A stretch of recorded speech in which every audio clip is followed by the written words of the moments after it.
नमो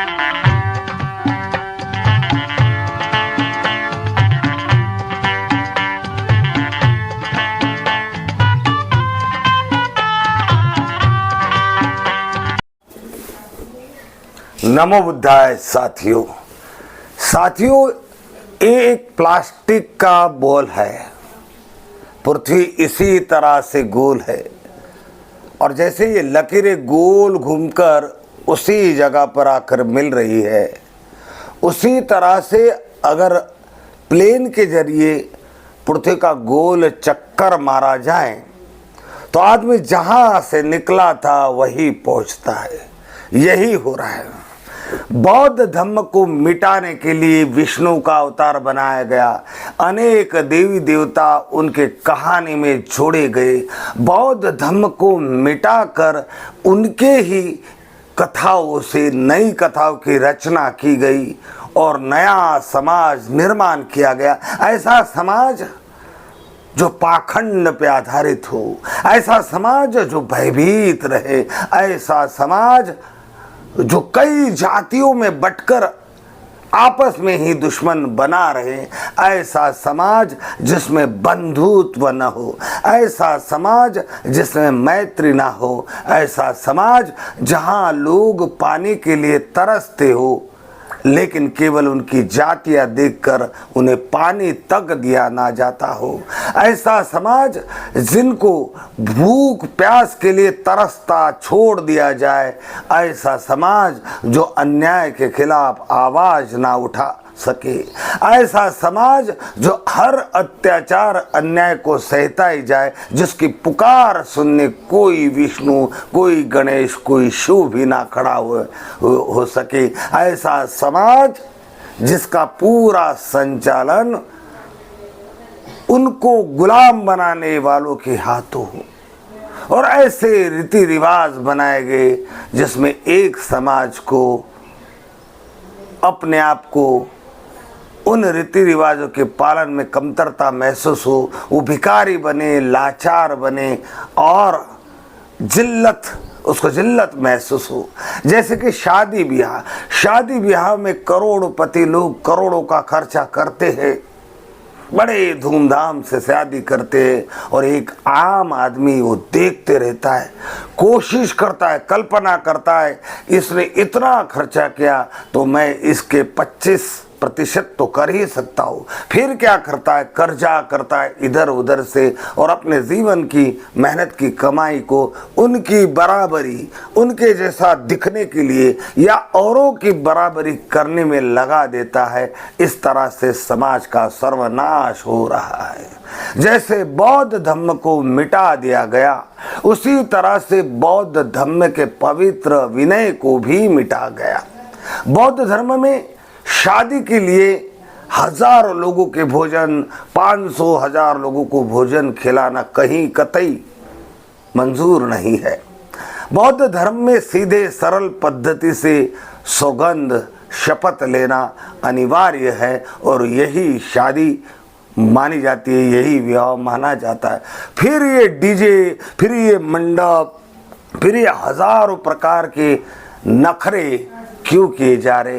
तो बौद्ध समाज भले बौद्ध बना है लेकिन अपने अगल बगल में रहने वाले हिंदू, मुसलमान, सिख इन लोगों की नकलखोरी में पड़ा है। हर बौद्ध इस तरह से बर्ताव कर रहा है जैसे जिसके उसके अगल बगल के लोग उसके साथ वो मैच हो सके, उनके बराबरी में रह सके। इसलिए अपने बौद्ध धर्म के बहुजन हिताय बहुजन सुखाय कल्याणकारी नियमों को वो तार तार कर रहा है और उन नियमों का पालन कर रहा है जो नियम कतई उसके लिए हितकारी नहीं है, समाज के लिए हितकारी नहीं है। वो नियम उसे कर्जबाजारी बना रहे, वो नियम उसे चूस रहे, उसे जिल्लत में डालने, जिल्लत की जिंदगी जीने के लिए मजबूर कर रहे हैं, उसे आर्थिक संपन्नता, सुख, शांति से दूर रखकर चिंताओं में डुबाने का काम कर रहे। ऐसे नियमों का वो पालन कर रहा है। साथियों, बौद्ध धर्म के हिसाब से शादी तो होती है वो विधि तो बौद्ध धर्म की होती है। सारे नियम, सारा अनुसरण, सारा सब कुछ जो होता है बाकी का, वो सारे औरों का देख देख के होता है। जैसे रिश्तेदारों को कपड़े देना, रिश्तेदारों की बराबरी करना, और 500 से 600 700 जितना हो सके लोगों को इनवाइट करना, उनको खाना खिलाना, फिर बैंड बाजे के साथ डीजे के ताल पर नाच गाने के साथ यात्रा निकालना, और ये फिर कह देना शादी तो एक बार ही होती है, सारे मजे करने चाहिए, शादी में करने चाहिए। ऐसे फालतू बातों को सत्य मानकर लोगों को अच्छा दिखाने के लिए, लोगों की बराबरी करने के लिए हर बौद्ध कर्ज बाजारी बन रहा है।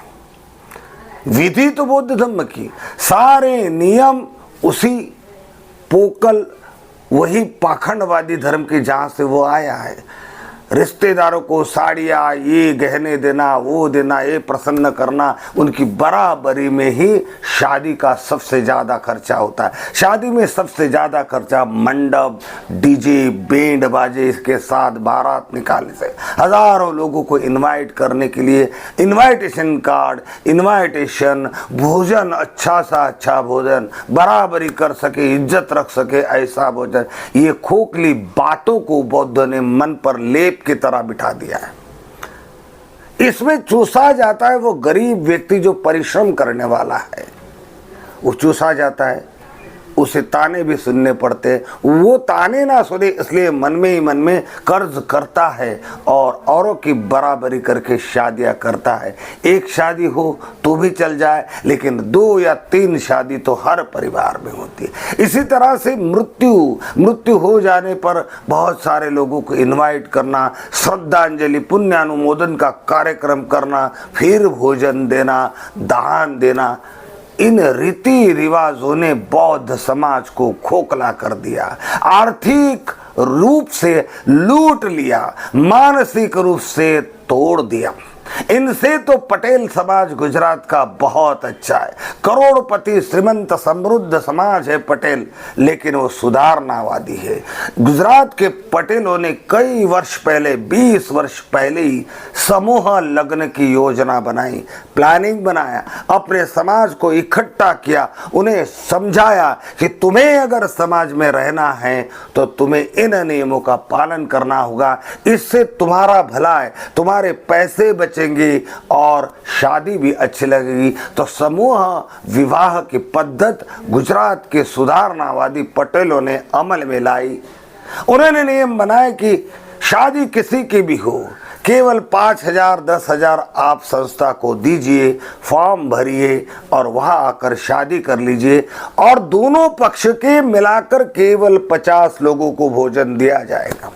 फिर दाताओं से मंगलसूत्र का, फिर गहनों का, फिर दूसरे सामान जो होते हैं घर में इस्तेमाल करने की, वो दाता खुद अपनी मर्जी से देने लगे। इस तरह से 2 लोगों का विवाह होकर उनके घर में ज़रूरी चीज़ें भी जाने लगी, मंगलसूत्र का भार भी उतर गया। तो ये सुधारनावादी समाज है पटेल का, जिसका अनुसरण धीरे धीरे पूरे भारत में हो रहा है। लेकिन बौद्ध समाज आज भी वही छूटी मान्यताएं, ढकोसलेवादी विचारधारा, शादी तो एक बार ही होती है यार, तो दुल्हन के सजाने में 2,000 3,000 5,000 मेकअप का खर्च ये भी कर लिया जाता है।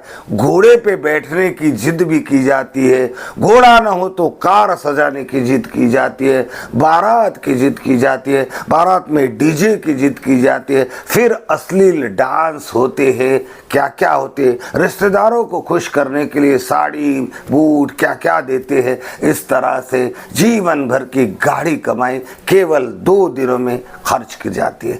तो सुधारना होगा साथियों। बौद्ध धर्म को धर्म के नाम से मिटाया गया, संस्कृति के नाम से बौद्ध धर्म को मिटाया गया, और मानवता का अहित, शोषण, ऐसा शोषण हो सके कि वो कभी सर ना उठा सके, ऐसे रीति रिवाज बनाए गए कि एक आदमी अपने को नीचा ही मानता रहे और दूसरे आदमी को ऊंचा ही मानता रहे, दूसरा अपने आप को बड़ा ही मानता रहे, दूसरे को छोटा ही मानता रहे। यही हो रहा है। बौद्ध समाज में भी जो अमीर लोग होते हैं 5 लाख 10 लाख 15 20 लाख तक खर्चा कर डालते हैं, लेकिन जो श्रमजीवी होता है उससे ये नहीं होता है, तो वो उसकी बराबरी करने के लिए 3-4 लाख रुपए का खर्चा तो कर ही देता है। इन सारे बातों से समाज को बचाने के लिए, इन सारी बातों को समाज को बचाने के लिए समाज के सुधारनावादी लोगों को आगे आने की जरूरत है, जो हर चीज में, सगाई में, मृत्यु में, शादी में जो झूठे रीति रिवाज बौद्ध धर्म में घुस गए उन्हें निकाल फेंकना पड़ेगा और आचरणशील बौद्ध समाज, 22 प्रतिज्ञाओं पर आधारित बौद्ध समाज निर्माण हो सके, इसका प्रयास करना होगा। और इसके लिए बौद्ध समाज का निर्माण होना बहुत जरूरी है। आज तक भारत के हर राज्य में बौद्ध है, लेकिन बौद्ध समाज नहीं है। ये बौद्ध कोई इस संस्था में जुड़ा हुआ है तो कोई उस संस्था में जुड़ा हुआ है, कोई उस संस्था में हुआ है, कोई चाइना के संस्था से जुड़ रहा है, कोई तिब्बत के संस्था से जुड़ रहा है, कोई इंग्लैंड के संस्था से जुड़ रहा है, कोई भारत के भारतीय बौद्ध महासभा से जुड़ रहा है। इस तरह से बौद्ध लोग अलग अलग संस्थाओं से जुड़कर विभाजित है। बौद्ध समाज निर्माण हो, बौद्ध समाज अगर निर्माण होगा तो बौद्ध समाज का अध्यक्ष होगा, उसके सरसंचालक होंगे, उसके पदाधिकारी होंगे, और वो जो नियम जो समाज के हित में हैं, समाज को आर्थिक मजबूरी से बचा सके, उनका सर्व कल्याण हो सके, उनका हित हो सके, और वो कर्ज से, बुराइयों से, आदतों से सुधर सके, उसका नियमन अगर कोई कर सकता है तो बौद्ध समाज का अपना अध्यक्ष, महामंत्री, जनरल सेक्रेटरी, जो भी पदाधिकारी। इसलिए बौद्ध समाज का निर्माण होना बहुत ज़रूरी है। और ऐसा काम करने के लिए गुजरात के डॉक्टर पारितोषित रमेश बैंकर ने इसकी 3 साल पहले शुरुआत की है, लेकिन अभी उसको जितनी सफलता मिलनी चाहिए उतनी नहीं मिली है। तो अब मैदान में उतरे हैं धम्म भूमि फाउंडेशन के बौद्ध भिक्षु भंते डॉक्टर करुणाशील राहुल। वो ये ऐसे भिक्षु है जो समाज में सुधारनावादी विचार रखते हैं, समाज को आचरणशील बौद्ध बनाकर डॉक्टर बाबा साहब अम्बेडकर का सपना साकार करने की हिम्मत रखते हैं। और बड़ौदा से इसकी शुरुआत हुई है। हम बड़ौदा से पूरे भारत के बौद्ध को अपील करते हैं कि अपनी अपनी जगह पर आप लोगों को इकट्ठा कीजिए और बौद्ध समाज की स्थापना कीजिए, बौद्ध समाज के रीति रिवाज निर्माण कीजिए, ऐसे रीति रिवाज जिसमें रुपए खर्चे ना हो, जो सीधे सरल हो। जैसा कि अब हमने इसी महीने से प्रारंभ किया है कि अब बड़ौदा में कोई भी शादी होगी तो उस शादी में केवल परिवार के लोग नए कपड़े पहनेंगे, दुल्हन के परिवार के नए कपड़े पहनेंगे, दूल्हे के परिवार के नए कपड़े पहनेंगे, दुल्हन दूल्हे को सजाया जाएगा और सीधी सरल सिंपल पद्धति से ब्याह बुद्ध विहार पे होगा और दोनों तरफ से केवल 50 या अधिक से अधिक 80 लोगों को ही भोजन दिया जाएगा। कोई डीजे, कोई डांस नहीं बजाया जाएगा, क्योंकि नच गान विदित वसुक मंडल धारण वीरमणि, ये जो भगवान बुद्ध के 8 शीलों का एक पंक्ति है कि नच गान विदित वसुक धारण मंडन वीरमणि सिक्का पदम, इसका पूरी तरह से समाज को पालन करना होगा। नशे से मुक्त होकर, सुगंधित द्रव्य से मुक्त होकर, पवित्र मन से बौद्ध विहार में ही शादी विवाह आयोजित करना होगा। मृत्यु भोज रोक रहे होंगे और जो फालतू रीति रिवाज समाज में घुस पड़े हैं, जिसके कारण हर व्यक्ति आर्थिक टूट जाता है, वो सारे रीति रिवाज चेंज किए जाएंगे। तो मेरा वीडियो, मेरा प्रयास सारे भारत में पहुंचे, इसके लिए आप सब सुधारणावादी लोगों की बहुत ज़रूरत है। मेरे चैनल को सब्सक्राइब करें, लाइक करें और अपने विचार कमेंट में लिखें ज़रूर, और इस वीडियो को अधिक से अधिक बौद्ध लोगों तक पहुंचाने का प्रयास करें।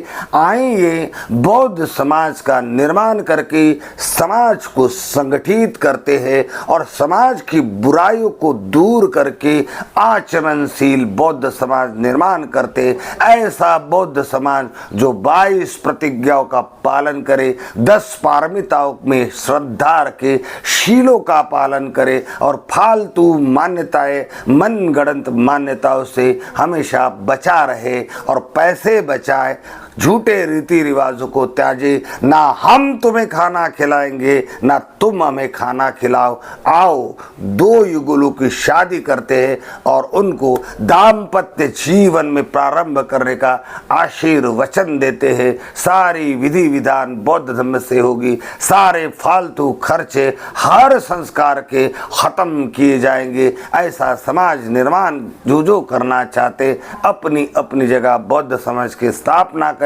और इस वीडियो को अधिक से अधिक लोगों तक पहुंचाएं। जय भीम, नमो बुद्ध।